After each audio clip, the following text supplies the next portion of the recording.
Hi, I'm Josh Carving, and welcome to another prediction video. But first, we have a couple death battles to talk about, actually. So first is Black Adam versus Apocalypse, because I did miss a prediction. That was actually partly due to a technical difficulty I had. I did actually record the video, but there was some issue with it, and it was like stuttery and choppy.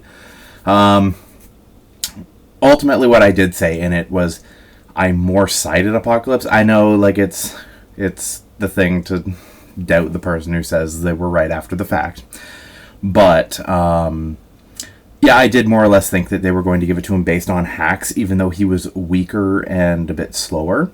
I thought that the regen was going to basically be one of the big kickers there, which didn't quite end up being the case. I do think that basically they made it a lot closer in the stats than I thought that they were going to. I was actually significantly more of the mind that they were going to have it be a little bit apart, but enough that Apocalypse's hacks could make up the gap. The fight itself was actually pretty good, all things considered. I think it's like not one of the like super crazy best ones that they've done, but it was definitely really good. Felt kind of middle of the road, but in this season, middle of the road is still really, really high. So ultimately, I think that is very good. The kill shot in particular was the thing that they were kind of like lauding going into it, and I think that it was definitely right for them to do so. It was one of the most brutal kills that we've gotten, one of the more drawn out ones since Hulk versus Doomsday, but like drawn out in the brutality way, not like, okay, I'm getting bored here, because like, that one was it changed up a good while in. Yeah, ultimately, I thought it was solid. One complaint that I have is, Jesus, I could not understand half of what Apocalypse was saying. He had like so many effects put over him, essentially, that like it just got extremely hard to really figure out what he was saying. Probably not as bad of a thing that I could probably pick up on a couple rewatches, but it's a nitpick. In a season that's been fairly good, I think it's perfectly fine to have a couple more nitpicky stuff. And then as well, Bond vs. Bourne, great episode, went pretty much exactly as I thought, except for my 3 kills that I figured that they would go for. All 3 of them happened in the episode, but none of them was actually the kill. Interesting. I definitely think that it was a really good one. They went into pretty much exactly what I thought they were going to. Yeah, no, nothing surprised me in it. It was just a very good episode. With the exception of just a little bit of animation jank at the very start, but that's about it. They definitely picked up the stride for that one partway through, unless it shifted animators, in which case that would make just as much sense. So now we have this one.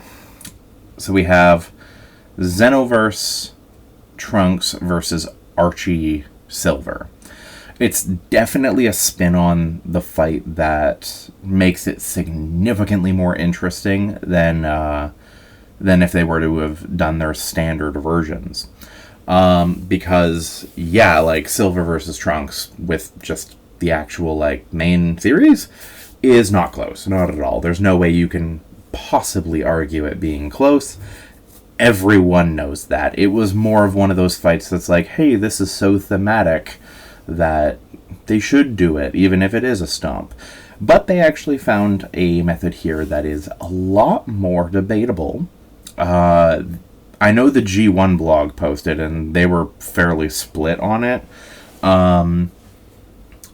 Though I personally am more leaning towards Trunks on this one.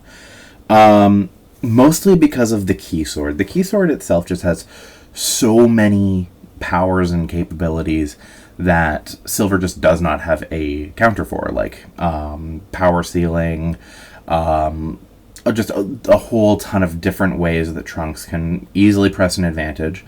From what it seems, the stats are pretty much even.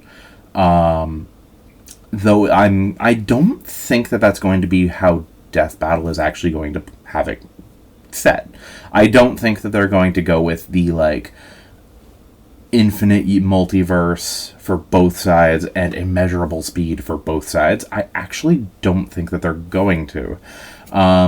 Maybe immeasurable speed on both sides. That's possible, but I don't think that they're going to have the power set as that. And then, so it comes mostly down to which one can basically pull hacks on the other first. That the other one does not resist. And in terms of that, the argument was essentially made that Silver has less hacks in a more traditional way than Trunks does. And the hacks that Trunks has, Silver can't resist as well. And then most of the ones that Silver has, Trunks can pretty much resist it with the Key Sword. The Key Sword definitely seems to be like the big kicker here. I would make a joke about how it's the key to winning, but Death Battle's probably going to make that joke. And we're Kingdom Hearts joke incoming for the episode, I can guarantee it. So I definitely think Trunks has the edge. None of the arguments that I've really seen for Silver have convinced me. Most of the arguments that I've seen typically revolve around talking down Trunks as opposed to giving an actual reason why Silver can overcome Trunks' abilities. I definitely lean more towards Trunks.